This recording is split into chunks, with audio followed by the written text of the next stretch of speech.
আপনারা প্রত্যেকেই জানেন আমি কর্মরত মহিলা।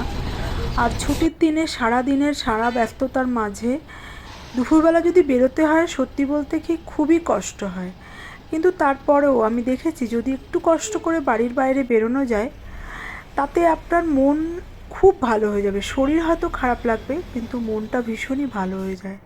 নিজেকে ক্যামেরার সামনে দেখা, নিজের ছবি দেখা এবং প্রাকৃতিক দৃশ্য দেখা, তার সাথে নিজেকে তার সামনে নিজেকে দাঁড় করাতে পারলে আপনার মনটা খুশিতে ভরে উঠবে। এটা তো আমার মনে হয়, আমি জানি না আপনাদের প্রত্যেকের সাথে আমার মনোভাব মিলবে কি না।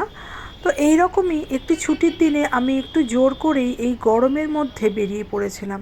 বেরোতে খুব কষ্ট হয়েছিল, আর সাথে যেহেতু আমার ওই বস্তা ব্যাগটা ছিল পিঠের, তাই জন্যই বেরিয়ে পড়েছিলাম।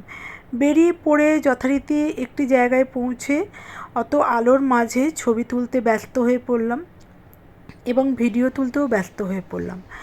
দেখে জায়গাটা এত সুন্দর লাগছিল, কিন্তু ভিডিওটা করতে গিয়ে ওই যে আমার গলার মালাটি, ওটা আমার মনে পড়ে গেল খোলার জন্য।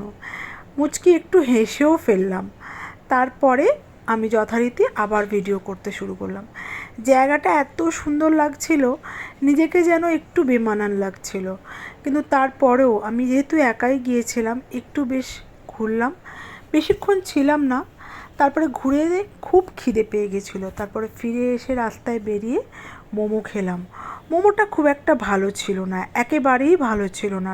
সাধারণত আমরা যেরকম মোমো খেয়ে অভ্যস্ত সেরকম ছিল না। তারপরেই বাড়ি ফিরে আসছিলাম, তারপরে ছেলেকে ফোন করলাম।